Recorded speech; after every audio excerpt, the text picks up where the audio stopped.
కరుణాకర్ సుగ్గుణ మీద ఎఫ్ఐఆర్ అయింది, లలిత్ కుమార్ మీద ఎఫ్ఐఆర్ అయింది, రాధా మనోహర్ దాస్ మీద ఎఫ్ఐఆర్ అయింది, ఆంధ్ర నుంచి మహాకూటమి రాజేష్ మీద ఎఫ్ఐఆర్ అయింది. మొత్తం 5 మీద ఎఫ్ఐఆర్ చేయించారు. నా ప్రాణానికి ఏదైనా ప్రమాదం జరిగితే రాబోయే రోజుల్లో ఈ 5 వాళ్ళ అనుచరులు మాత్రమే కారణం అని చెప్పి రిటర్న్ గా రాసిచ్చి వచ్చాను. అది మాత్రమే కాదు, ఈ రోజు నా భార్య ఎస్సీ అమ్మ, నా భార్య ఎస్సీ దళితురాలు, SC national SC commission director గారికి ఈ రోజు కంప్లైంట్ పెడుతున్నాం. మేము మాకు ఇలా ప్రమాదం ఉంది, కుటుంబం, నా భార్యను చంపుతానని కూడా మాట్లాడుతున్నారు, మాకు థ్రెట్ ఉంది, మాకు ప్రొటెక్షన్ కావాలి అని చెప్పి ఈ విషయం సీరియస్ గా తీసుకోవాలని ఎస్సీ కమిషన్ కి ఈ రోజు కంప్లైంట్ చేస్తున్నాం మేము. ఇది నా మొదటి బాధ్యత. ఎందుకంటే రేపొద్దున ఎవడైనా నా జోలికి వస్తే నేను నీతో చెప్పాను, నువ్వేమి పట్టించుకోక పోబట్టే ఈ రోజు నాకు ఇది జరిగింది అని నేను పోలీసులను ప్రశ్నించడానికి నాకు ఒక ఆధారం ఉండాలి. ఎప్పుడైనా కానమ్మా బాధ్యతలు గుర్తించిన వాడికి హక్కుల గురించి మాట్లాడే అవకాశం ఉండదు. విధులున్న తర్వాతనే హక్కులు. నా పని నేను చేశాను, కంప్లైంట్ చేశాను. రాజేష్ మహాసేన గురించి నేను మీతో కొన్ని విషయాలు చెప్పాలి. మహాసేన కాదు, మహాకూటమి రాజేష్. నేను మనిషి చనిపోయిన రోజు నేను అక్కడికి వెళ్ళానమ్మా. ప్రవీణ్ పగడాల గారు చనిపోయిన రోజు నేను అక్కడికి వెళ్ళాను. పెద్ద పెద్ద పాస్టర్స్ వచ్చారు, చాలా మంది రకరకాల వ్యక్తులు వచ్చారు. అందరూ ఏం జరిగిందో తెలుసుకోవాలి అని చెప్పి పెద్ద ఎత్తున మాట్లాడుతూ ఉంటే మహాకూటమి రాజేష్ వచ్చాడు, తెలుగుదేశం అధికార ప్రతినిధి. ఎవరు పంపారో తెలియదు, లోకేష్ గారు పంపారా, నాయుడు గారు పంపారా, ఇంకెవరైనా పంపారా, కేనే వచ్చాడా మాకు తెలియదు. ఆయన ఎవడు పిలవలా. అక్కడికి వచ్చాడు, లోపలికి వెళ్ళాడు, పోలీసులతో మాట్లాడాడు, బయటకు వచ్చాడు. ఇది చూస్తూ ఉంటే ప్రమాదం నాకు కనపడతా ఉంది, ఇది యాక్సిడెంటే, మీరందరూ ప్రశాంతంగా ఉండండి అని అన్నాడు. అక్కడికే పొయ్యి మీద ఏమంటారు వాటిని, బాణాలు కాగినట్లుగా కాగిపోతా ఉన్నారు క్రైస్తవులందరూ కూడా. వాళ్ళని కంట్రోల్ చేయడమే మాకు కష్టం అవుతా ఉంది. ఏ ఇబ్బంది పెట్టొద్దు, రేపొద్దున కేసులు పెడతారు వీళ్ళు, మామూలుగా ఉండదు, చికాకుల్లో పడొద్దని ఆపుతున్నాం. వచ్చి మాట చెప్పాడు. తనడం ఒకటే తక్కువ, అంత చేశారు క్రైస్తవులు. అక్కడి నుంచి వెళ్ళిపోయాడు. నెక్స్ట్ డేనే నారా లోకేష్ గారు, గౌరవనీయులైన మంత్రివర్యులు, ప్రాథమిక దర్యాప్తులో ఇది యాక్సిడెంట్ అని తేలింది. అయినా 10% అనుమానం ఉంది కాబట్టి అన్ని కోణాల్లో దర్యాప్తు చేస్తా ఉన్నారు. అక్కడితో క్రైస్తవులు బాగా హర్ట్ అయ్యారు. అసలు రాజేష్ మహాకూటమి వచ్చుండకపోతే ఈ వివాదం మహాకూటమికి చుట్టుకునేది కాదు. అసలు తను వచ్చి దీన్ని చంద్రబాబు నాయుడు గారి మెడకు చుట్టాడు, నారా లోకేష్ గారి మెడకు చుట్టాడు. ఆ 2వ రోజు అయిపోయిందమ్మా. 3వ రోజు వచ్చాడు. వచ్చి అప్పటికే పెద్ద ఎత్తున క్రైస్తవ పాస్టర్స్ రాజేష్ మహాసేన క్షమాపణ చెప్పాలి, మహాకూటమి రాజేష్ అసలు నీకేం సంబంధం, నువ్వు పాస్టర్వా, చర్చ్ మెంబర్వా, పోలీస్ ఆఫీసర్వా, ప్రభుత్వం నిన్నేమన్నా నియమించిందా, పోలీసులు నిన్నేమన్నా నియమించారా, నువ్వు ఎందుకు వచ్చి స్టేట్మెంట్ ఇస్తున్నావు? అది అనుమానాస్పద మృతిగా వాళ్ళు కేసు నమోదు చేస్తే నువ్వు ఎందుకు ఇది యాక్సిడెంట్ అని చెప్పాలనుకుంటున్నావు, క్షమాపణ చెప్పాలని మాట్లాడుతూ ఉన్నారు. మహాకూటమి రాజేష్ ఈ రోజు కూర్చున్న కుర్చీ క్రైస్తవులు ఇచ్చిందే, చంద్రబాబు నాయుడు గారు ఇచ్చింది కాదు. క్రైస్తవులకి, దళితులకి, ముస్లింలకి అండగా ఉంటానని అతను మహాసేన స్టార్ట్ చేశాడు. ఆ మహాసేన స్టార్ట్ చేసిన రోజు ఆయన దగ్గర ఏమీ లేదు. కానీ ఈ రోజు ఆయన దగ్గర కార్లు ఉన్నాయి, ఆస్తులు ఉన్నాయి, డబ్బు ఉంది, బ్యాంక్ బ్యాలెన్స్ ఉంది, హోదా ఉంది అని అంటే వెనుకున్న ఈ 3 వర్గాలే కారణం. ఇవి చూసి వీళ్ళందరూ మాకు కావాలనే ఎవరైనా ఆయన పిలిచారు. కానీ ఆ వర్గాల మీద దాడి జరిగినప్పుడు ఒక దళితుడై ఉండి, ఈ ప్రజల కష్టం మీద పైకొచ్చున్నాడై ఉండి, పాస్టర్ని పట్టుకొని ఆ మాట అనేసరికి తట్టుకోలేకపోయారు. పరిస్థితి రివర్స్ అవుతుందని ఎప్పుడైతే గమనించాడో వెళ్ళిపోయాడు.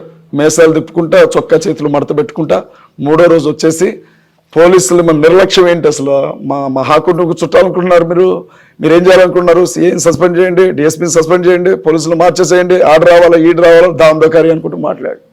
సిట్ అధికారుల దగ్గరికి వెళ్ళాడు. క్రైస్తవ పాస్టర్లందరికీ అనుమానాలు ఉన్నాయి, వాళ్ళందరూ నీ దగ్గర రాలేరు కాబట్టి నేనే తెచ్చినని అనుమానాలు రాసిచ్చి వచ్చాడు.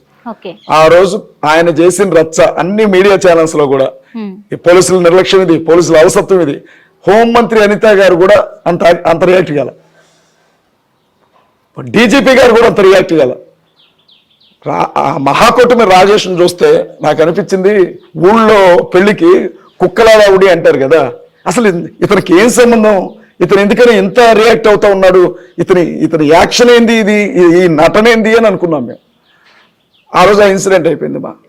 4వ రోజు వచ్చాడు, మళ్ళీ వచ్చి హత్య అన్నాడు, వెళ్ళిపోయాడు. మళ్ళీ 4వ రోజు వచ్చి ఫుటేజ్లు చూశాను, మందు తాగాడు, సంథింగ్ అయిపోయింది, యాక్సిడెంటే, వదిలేయండి అంటున్నాడు. అంటూ పాస్టర్స్, ఈ క్రైస్తవ పాస్టర్స్ కొంతమంది అమాయకులైన క్రైస్తవుల్ని తప్పుదారి పట్టించారు. ప్రభుత్వానికి వ్యతిరేకంగా తీసుకొని, ఎవడు ప్రభుత్వానికి వ్యతిరేకంగా తీసుకెళ్ళింది? రాజేష్. క్రైస్తవులందరినీ ప్రభుత్వానికి, రాజేష్ చేసే ప్రతి పని ప్రతి మాట తెలుగుదేశం మాట్లాడినట్లుగానే చూస్తుంది వాళ్ళ క్రైస్తవ సమాజం. రాజేష్ మహాకూటమికి క్రైస్తవులందరినీ వ్యతిరేకంగా తిప్పింది రాజేష్. తన మూర్ఖత్వంతో ఇవాళ క్రైస్తవుల్ని దళితుల్ని దూరం చేసుకోవడమే కాకుండా చంద్రబాబు నాయుడికి బద్ద శత్రువులుగా మార్చింది రాజేష్. డైరెక్ట్ గా వచ్చి మందు తాగాడు అంటున్నాడు. ఈయనకి ఏ అవసరం అంటున్నా? ఐజీ గారు చెప్పాలా, ఎస్పీ గారు చెప్పాలా, హోమ్ మినిస్టర్ గారు చెప్పాలా? ఏనవా మా కోన్కిస్క గొట్టం గారి మధ్యలో ఏం చెప్తాడేంటి వచ్చి? మేము మాట్లాడుతూ ఉంటే ఇతను ఏమంటాడంటే, కేఏ పాల్ కి నోటీసులు ఇచ్చాం, హర్ష కుమార్ కి నోటీసులు ఇచ్చాం, అభినయ్ దర్శన్ కి నోటీసులు పంపుతాం, వీకేఆర్ కి పంపుతాం, ఈ తెలంగాణ అజయ్ బాబు కూడా పంపించేస్తాం. నాకు అనిపిస్తుంది కొంచెం సేపు ఐజీ అశోక్ కుమార్ గారిని నెట్టేసి ఆ సీట్లో కూర్చుంటాడేమో అనిపిస్తుంది నాకు ఈ మహాకూటమి రాజేష్. సిట్ అధికారులు కూడా చెప్పాడట, గట్టిగా చెప్పాను, గుణపాఠ ఆధారాలన్నీ తీసుకురమ్మనండి. ఉంటే అనుమానాలు ఉన్న దగ్గర ఆధారాలు ఏమి ఉంటాయమ్మా? ఉన్న అనుమానాలు చెప్తా ఉన్నాం మేము. అంటే మీరు అనుమానిస్తున్న ప్రకారం కూడా దీని వెనకాల ఏమైనా రాజకీయ కుట్ర ఉందంటారా? నన్ను చెప్పనండి, ఆయన మాట అన్నాడు అని. అజయ్ బాబు మీద నేను సిట్ అధికారికి కంప్లైంట్ చేస్తాను, దేవానంద్ గారికి. దేవానంద్ గారిని ఎట్లా ఆడుకుంటున్నాడంటే, అసలు ముఖ్యమంత్రి గారు మా బావమరిది, ప్రధానమంత్రి మా బావ, ఎమ్మెల్యే గారు మా అక్క, మినిస్టర్ మా తమ్ముడే, మా బావమరిది అన్నట్టు చెప్పుకుంటారు కదా, అట్లా చేస్తున్నాడు అందరూ. అబ్బా అమ్మా, ఆ బిల్డప్ బాబాయ్ గుర్తొస్తున్నాడు మాకు ఆయన చూస్తే. మాట్లాడుకుంటా నాకు గట్టి గుణపాఠం చెప్పాలంట, నాకు లేకపోతే ఆధారాలు ఇవ్వాలంట, నేను గట్టి గుణపాఠం చెప్పాలంట నాకు. అంటే నన్ను కొట్టించాలనుకుంటున్నాడు ఏంటి పోలీసులతో? తెలంగాణ ఉద్యమంలోనే వారాలకు వారాలు జైల్లో ఉండొచ్చాను. అలాంటిది నా జాతి, నా ప్రజలు, క్రైస్తవులు, ముస్లింలు, దళితులు గుండెల్లో పెట్టుకున్నారు నన్ను. వాళ్ళ కోసం ఒక సంవత్సరమైనా జైల్లో ఉండొస్తాను. ఏమైంది? నీకులాగా పోరంపోకు పనులు చేసి జైలుకి వెళ్ళట్లేదు కదా నేను. ఇంకోటి, పెద్ద పెద్ద పాస్టర్లు ఎవరు రాలేదంట, ఎందుకంటే వాళ్ళందరూ రాజేష్ మహాసేన మాట నమ్మేశారట. మేము మాత్రమే ఎగురుతున్నామంట. ఈ రాజేష్ మహాకూటమి ఏమన్నాడు తెలుసమ్మా? ఒకసారి కారులో పెద్ద పాస్టర్ని, నేను అనకూడదు మాట, చర్చలో ఉండి, అలా లంజా కొడుకులరా, ఇన్ని రోజులు మిమ్మల్ని నమ్మి మేము మోసపోయావరా, మీ అనుకొచ్చావరా, మీ బతుకులు బయటపడతావరా, పెద్ద పెద్ద పాస్టర్ని సతీష్ గారితో సహా అందరినీ మాట్లాడిన వ్యక్తి ఇవాళ కార్పొరేట్ పాస్టర్స్ అట నిజాలు తెలుసుకొని కళ్ళు తెరుచుకొని వెళ్ళిపోయారట. మేము మాత్రం పోర్ట్రేట్ చేస్తా ఉన్నామట ప్రభుత్వానికి వ్యతిరేకంగా. చాలా బెదిరింపులు. రాజేష్ మహాసేన గురించి నువ్వు మాట్లాడతావా? నీ అంతు తెలుస్తాం, నీ సంగతి ఏంటో తెలుస్తాం, నాకు కాల్స్. నేను అన్నాను, నన్ను అరెస్ట్ చేయించి ఇప్పుడు ఆయన ఆగేలాగా లేడు. ఒకవేళ పోలీసులు కానీ నాకు నోటీస్ పంపకపోతే దొంగతనం వెళ్ళి వాళ్ళు కాళ్ళు పట్టుకునేలాగా ఉన్నాడు. ఒక్క నోటీస్ అయ్యా బాబు, ఒక్క నోటీస్ నాయన, అయ్యారు ఒక్క నోటీస్ అయ్యా ఆయనకు పంపండి అని కాళ్ళు పట్టుకునేలాగా ఉన్నాడు. నన్ను ఇప్పుడేంటి కస్టడీలోకి తీసుకొని రాజమండ్రి సెంట్రల్ జైలుకి పంపిస్తే గానీ రాజేష్ కళ్ళు చల్లబడతాయి. ఈ పరిణామాలు ఇన్ని చూసిన తర్వాత అప్పుడు ఎఫ్ఐఆర్ ఫైల్ చేస్తాం. అంటే క్రైస్తవుల నుంచి మీ ఒక్కరికే థ్రెడ్ ఉందంటారా? ఇంకా ఎవరికైనా ఉందా? అభినయ్ దర్శన్ గారికి కూడా థ్రెట్ ఉందమ్మా. వీకేఆర్ గారికి కూడా థ్రెట్ ఉంది. గట్టిగా ఎవరైతే చాలా మంది ఎవరెవరు మాట్లాడుతున్నారో వారందరికీ థ్రెట్ ఉంది, నాకు మాత్రమే కాదు. కానీ నాకు థ్రెట్ ఉందన్న విషయం ప్రజలందరికీ తెలిసిపోయింది, ఎందుకంటే వాళ్ళు ఓపెన్ గా నా పేరు చెప్పారు కాబట్టి. ఎందుకంటే ఆ రోజు కూడా మీరు ప్రవీణ్ పగడాల హత్య వెనుక అంటే ఓపెన్ గా చెప్పారు మీడియా ముఖంగానే, రాధా మనోహర్ దాస్ గారి హస్తం కూడా ఉందని నాకు అనుమానం ఉంది అని చెప్పేసి మీరు చెప్పారు. అంటే తన మీద ఎందుకు ఉంది అంటారు మీరు? రాధా మనోహర్ దాస్ ఈ ఇన్సిడెంట్ జరగడానికి ముందమ్మా ఏ ఏరియాలో అయితే అన్న చనిపోయారు ఆ ఏరియాలో ధవళేశ్వరంలో పిచ్చి పిచ్చి వేషాలు వేశాడు రాధా మనోహర్ దాస్. వేసినప్పుడు రాజమండ్రి పాస్టర్స్ అంతా ఎస్పీ గారిని కలిసి కంప్లైంట్ పెట్టారు రాధా మనోహర్ దాస్ని అరెస్ట్ చేయాలని. పోలీసులు పట్టించుకోవాలి. రెండో రోజే జరిగిందమ్మా ఇన్సిడెంట్. అక్కడ అన్నతో చాలా డిబేట్స్ లో కూర్చున్నాడు రాధా మనోహర్ దాస్. డిబేట్స్ లో గొడవలు అయ్యాయి, మధ్యలోనూ లేచి వెళ్ళిపోయాడు. రాధా మనోహర్ దాస్ లేకపోతే ఇంకోళ్ళు అన్నది కాదమ్మా, వీళ్ళని ముందుకు నడిపించే ఏదో బలమైన శక్తి అనుకుంది.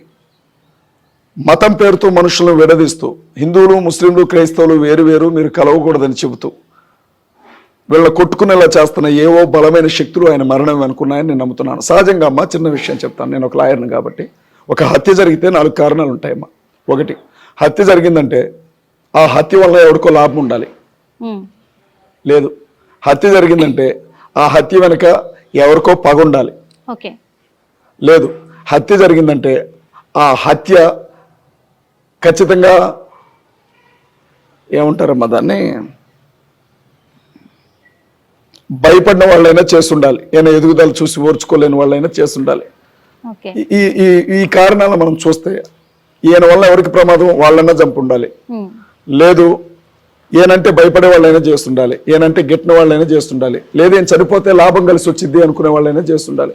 మేము ఏమన్నామంటే కుటుంబ సభ్యుల దగ్గర నుంచి ఆయన కంపెనీలో పనిచేస్తున్న వ్యక్తుల దగ్గర నుంచి అన్ని రకాల వ్యక్తుల్ని, కొంతమంది మీ పాస్టర్స్ చేశారేమంటున్నారు, పాస్టర్స్ అయితే వదిలిపెడతారా? నేను నిన్న ఒకటే మాట చెప్పాను సిగ్నేచర్ స్టూడియోలో కాదు, ఒక ఛానల్లో మాట్లాడుకుంటూ చెప్పాను, హిందువులో ముస్లింలో దళితులో అయితే మీరు చూసుకోండి ఆయన ఏదైనా చేసింది, క్రైస్తవులు అయితే వాడిని నడి రోడ్డు మీద నరుకుతానని చెప్పాను నేను. ఎవరైనా దీని మీద అనుమానాలు ఉన్నాయి సార్, ఎందుకంటే క్రైస్తవులు కూడా చేసి ఉండొచ్చు, ఎందుకంటే ప్రవీణ్ గారు ఒక స్థాయికి ఎదిగారు, తన ఎదుగుదలను ఓర్చుకోలేని వాళ్ళు కూడా క్రైస్తవులలో ఉన్నారు. క్రైస్తవులకి ఈర్ష ఉంటే పొలగొండి మాటలు చెప్తారు కానీ హత్య చేసి అంత ధైర్యం చేయరమ్మా. వాళ్ళు ఏం చేస్తారంటే బురద చల్లాలి అని చూస్తారు, అంతే అంతే, కానీ ప్రాణాలు తీయడానికి తెగించరమ్మా. ఓకే, అట్లా చంపరు. ఒకవేళ అట్లా చేశాడు అంటే వాడు తోడేలే, వాడు ఎవడైనా కానీ వాడు నిర్దాక్షిణ్యంగా వాడిని నడు రోడ్డు మీద ఉరిదీయాల్సిందే. దాని వెనక ఎవరున్నారో వాళ్ళు బయటికి రావాలమ్మా. అంటే ఇప్పుడు ఒక్క విషయం అడుగుతా సార్, క్రైస్తవులు అంతకు సాహసించరు, ప్రాణాలు తీసేంత కాదు, వాళ్ళు బురద జల్లే వ్యవహారమే చేస్తారు అని అన్నారు కదా, అంటే ఎందుకు అంత నమ్మకంగా చెప్తున్నారు సార్? ఇప్పుడు హిందువులు అంటే ఇక్కడ భరించున్నాను కదమ్మా, మీరు నా మీద నన్ను టార్గెట్ చేసిన పాస్టర్స్ ఉన్నారు, బురద పోసారు, రకరకాలుగా ఇబ్బంది పెట్టారు, కానీ నన్ను చంపాలనుకోలేదు వాళ్ళు. హిందువులు కానీ ముస్లింలు ఖురాన్ నమ్ముతారు, హిందువులు భగవద్గీతను నమ్ముతారు, వాళ్ళకు ఉంటాయి కాదమ్మా. ఇప్పుడు ప్రవీణ్ అన్న చనిపోవడానికి ముందు మహమ్మద్ గారి గురించి కొన్ని వివాదాస్పద వ్యాఖ్యలు చేశారు.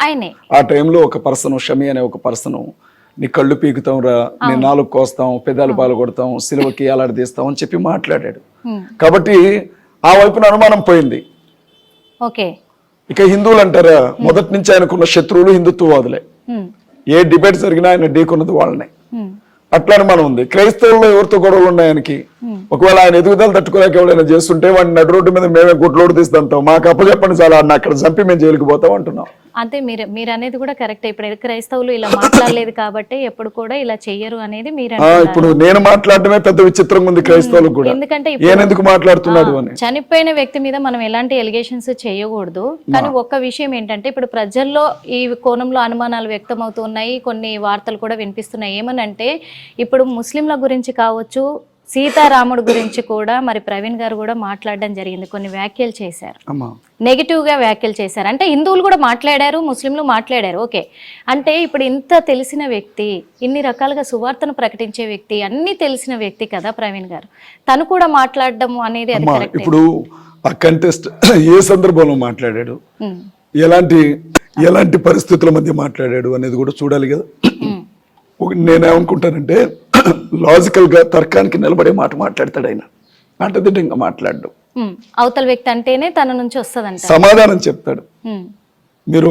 మీరు ఒక మాటనండి, దాన్ని మీకే మళ్ళీ చురకలేస్తాడు ఆయన తిప్పి, అంత నాలెడ్జ్ ఉన్న పర్సన్ ఆయన. మీరు రాధా మనోహర్ దాస్ బైబిల్ గ్రంథాన్ని పట్టుకొని లంజల బైబిల్ అన్నాడు, వినలేదమ్మా? బొకడా బైబిల్ అన్నాడు, వినలేదా? మరియ రోమా సైనికుడితో పనుకొని యేసును కన్నది అన్నాడు, వినలేదా? మీరు ఎప్పుడైనా రాధా మనోహర్ని అడిగారా ఏంటి మాట్లాడుతున్నారని?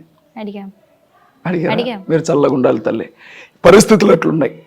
ఇప్పుడు యాక్షన్కి రియాక్షన్ ఉంటుంది కదా, స్పందన అనేది ఉంటుంది కదమ్మా. కొంతకాలం ఎవరు మాట్లాడలే, కానీ ఇప్పుడు క్రిస్టియానిటీలో కూడా కొంతమంది ప్రశ్నిస్తా ఉన్నారు. మీరు ఎందుకు అలా మాట్లాడుతున్నారు, మీకు క్రిస్టియన్స్ అంటే పడదా అని కూడా అడిగారు కదా.